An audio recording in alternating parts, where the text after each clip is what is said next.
2020년 3월 3일 부터 3월 4일까지 확진자는 516명이 추가가 되어 총 확진자 수는 5,328명입니다. 추가로 격리 해제되신 분은 7분이시고요.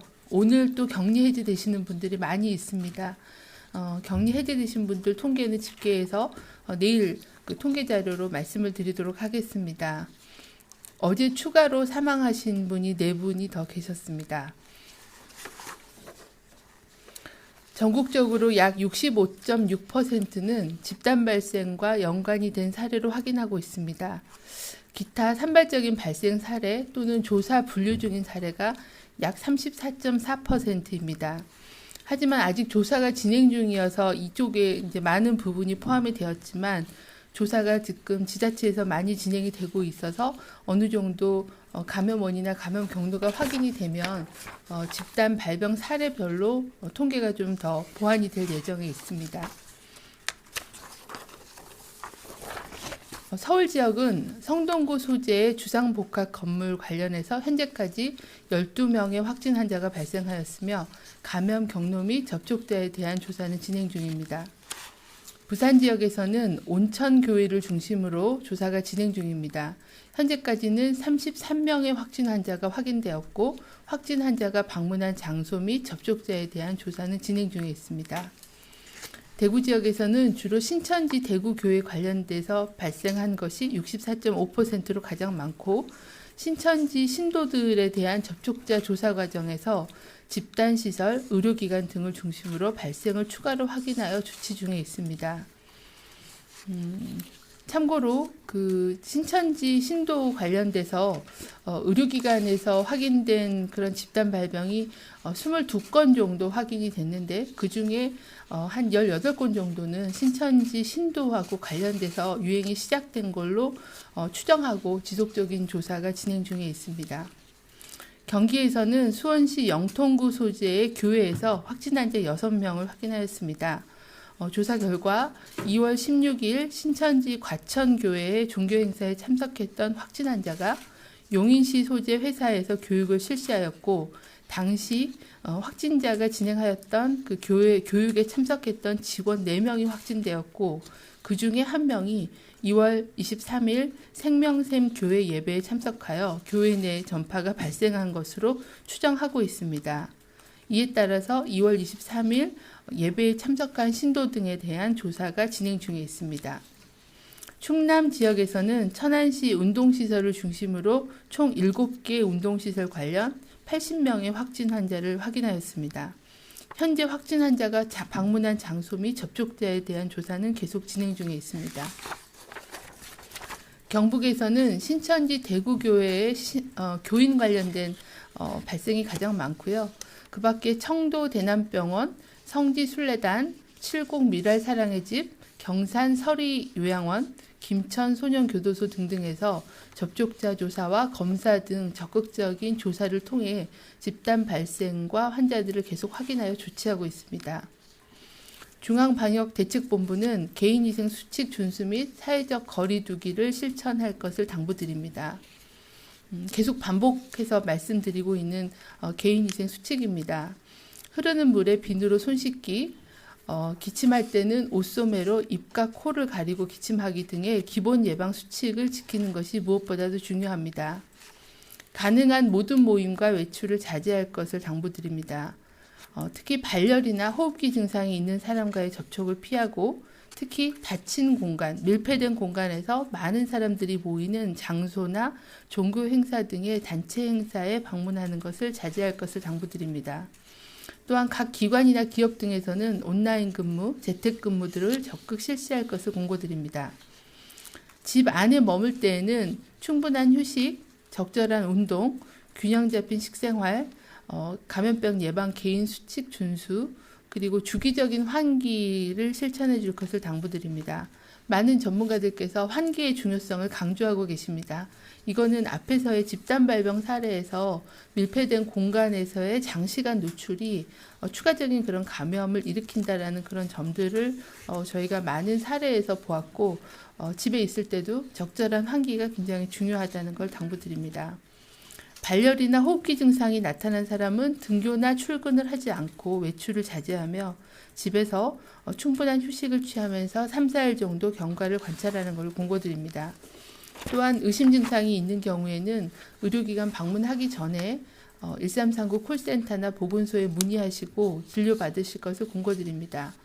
선별진료소를 방문하실 때는 마스크를 착용하고 자기 차량을 이용하여 방문할 것을 당부드립니다. 또한 감염을 걱정하는 일반 국민을 위한 병원으로서 병원 내 감염 가능성을 차단하기 위해 호흡기 질환과 비호흡기 질환을 분리하여 진료하는 국민안심병원을 운영하고 있습니다. 이러한 국민안심병원을 이용하시는 것도 공고를 드립니다. 네, 이상입니다.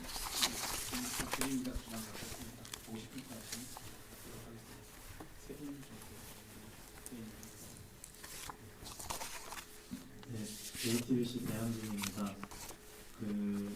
오늘 새벽에 전국 33번째 사망자가 67살 여성분이 기저질환이 없다고 대구시에서 발표를 했는데요.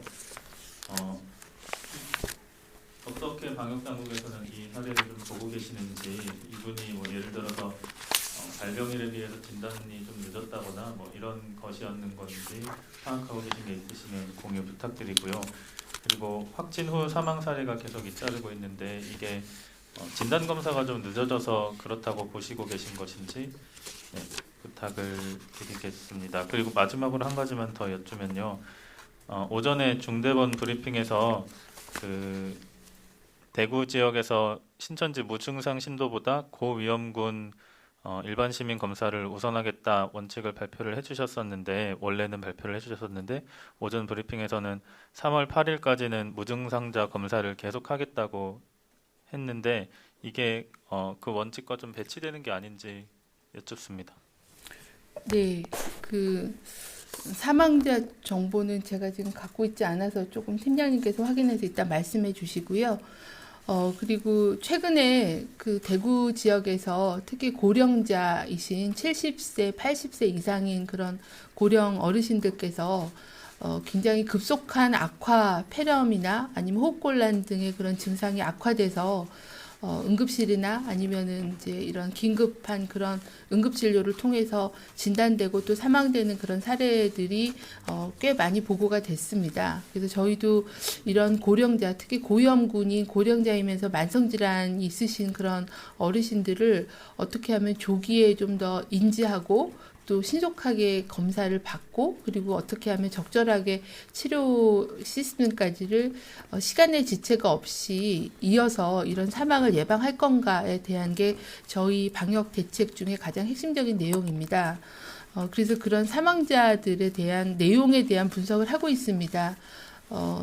진단이 지연된 건지 아무래도 저희가 보면 어르신들이 발병을 인지하는 시점이 조금 늦은 면도 있습니다. 왜 그러냐면 기침이나 뭐 이런 증상들이 굉장히 비특이적이니까 의심하기 좀 어려운 상황이고 또 그런 상황에서 한 며칠 지내시다 보면 갑자기 폐렴이 악화돼서 사망하시는 그런 경향이 있어서 특히 집단 생활을 하시거나 집단으로 계시는 요양병원, 요양원 또는 사회복지시설을 중심으로 해서 이런 의심되는 그런 환자분들을 조기에 인지하고 또 진단검사를 좀 더 신속하게 검사를 하는 그런 고위험 집단의 환자 발견, 검사를 좀 더 강화하는 쪽의 그런 대책들을 강화하는 게 필요하다라고 판단하고 있습니다. 그래서 그 부분에 대해서 선별검사의 우선순위를 좀 바꾼다고 했기 때문에 그런 고위험군들이 좀 더 조기에 인지되게끔 인지 시점에 조금 저희가 문제가 있다라고 보고 있습니다. 그래서 그 부분을 지자체하고 같이 진행을 할 계획이 있습니다.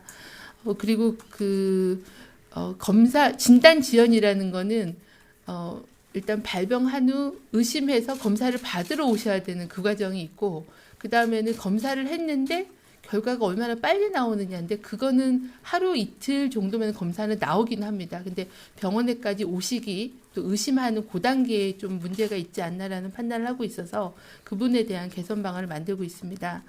그리고 검사에 대해서는 여태까지 대구시에서 한 2만 3천 건 정도 검사를 진행하셨는데 교인을 대상으로 한 게 한 40%가 좀 안 되는 걸로 그렇게 분석하고 있습니다. 그래서 대부분은 일반 시민을 대상으로 해서 검사를 진행을 하셨고요. 있어서 이 부분을 좀 더 그 비중이나 이런 부분들을 교인보다는 고위험군 시민을 대상으로 검사를 우선 진행한다라는 그 원칙 하에 선별검사 팀이라거나 이런 자원들을 좀 재배치하는 걸로 계속 진행하고 있습니다. 그 남아있는 교인분들이 한 3,000명 정도 어제 기준으로 있었기 때문에 그분들에 대해서도 가능한 한 신속하게 검사는 할 수 있는 그런 내용으로 하되 저희가 그 자가격리 기간을 지금 늘려놨기 때문에 한 3주 되는 시점에서는 그때까지도 무증상인 분들은 검사에 대한 것들은 저희도 자가격리자들도 2주 지나면 격리를 해제하거든요. 그래서 그런 원칙들을 적용해서 마지막 그 검사 결과를 좀 보고 결정을 할 예정입니다. 네. 역학조사 1팀장이 사망하신 분 관련된 기초정보 설명드리겠습니다.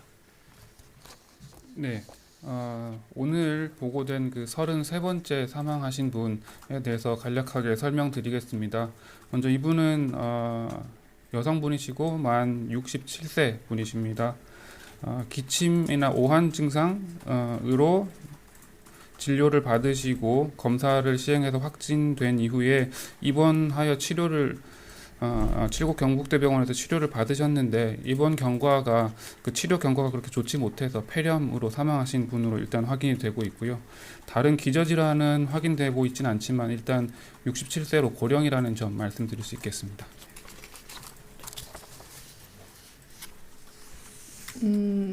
이분은 2월 23일, 4일부터 발병이 되셨고요. 그리고 2월 25일 날 대구 카톨릭대학교 병원 선별진료소에서 검사를 시행하셨고 26일 날 양성으로 확인이 된 분이 되셨습니다. 그 이후에 호흡곤란 증상이 생겨서 칠곡 경북대병원 응급실을 통해서 입원하셨고 한 3, 4일 정도 입원 치료를 하셨으나 다른 그 전반적인 그런 코로나 폐렴과 관련된 다른 그 증상들이 악화가 되면서 사망하신 걸로 현재 직접적인 사인은 코로나 바이러스 감염증으로 인한 폐렴으로 일단은 판단을 하고 있는 상황입니다. 다음 팀장님 질문 받겠습니다. 네, 연합뉴스의 김예나라고 합니다. 한 3-4가지 정도 있는데요.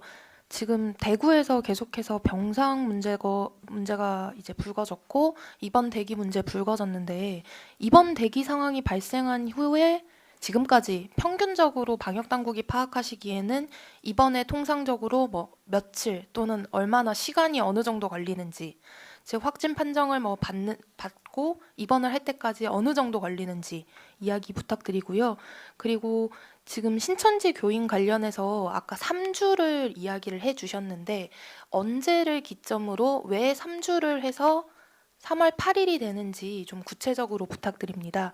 그리고 지금 뭐 여러 보도를 통해서 중국의 부검 사례 또는 해외 연구 결과를 통해서 코로나19 환자의 폐 손상 문제가 지적이 되는데 지금 우리 방역당국에서는 어느 정도의 신뢰도를 가지고 보고 계시고 그 결과에 대해서 어떻게 판단하시는지 부탁드리고요. 마지막으로 지금 현재 계속 여쭤보는 건데 위중한 환자, 중증도 그 중증 상태에 있다고 판단하시는 환자 이 숫자 부탁드리고 이 숫자가 지금 조금씩 늘어나는 추세인데 환자 전체 증가세에 비하면 중증 위중 환자의 증가세는 어떻다고 보시는지 부탁드릴게요.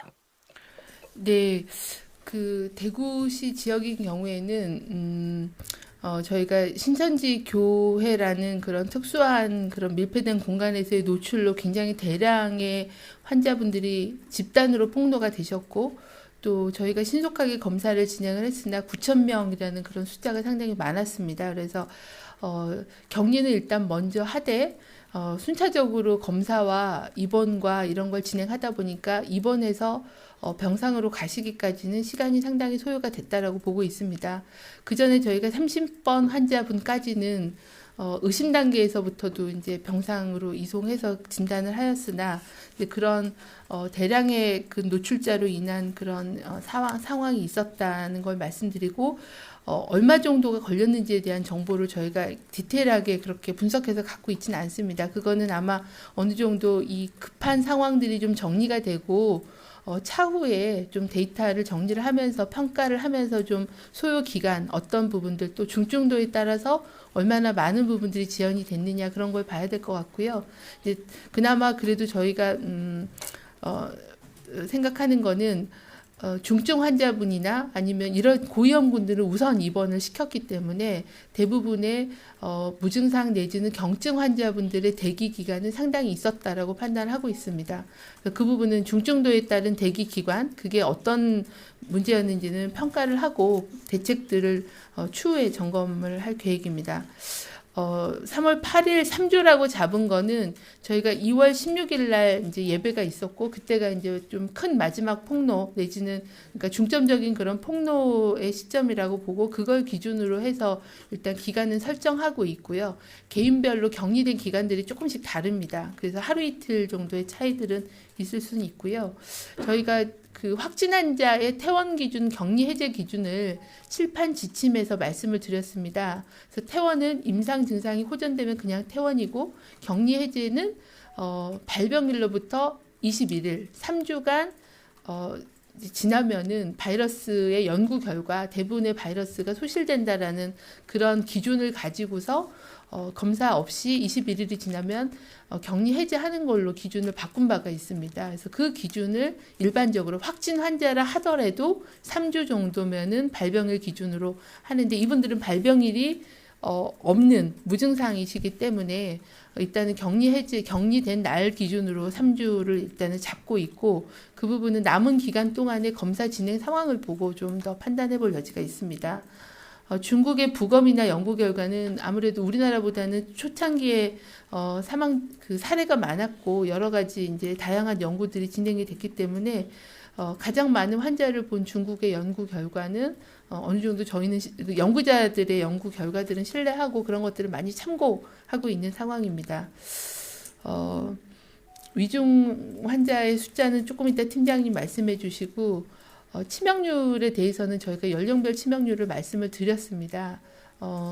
최근에 이제 고령자 환자분들은 환자 숫자가 그렇게 젊은 층에 비해서 많지는 않지만 아무래도 고위험군이고 기저질환이 많다 보니까 70대, 특히 80대에서의 치명률이나 위중도가 높아지고 있는 것은 사실입니다.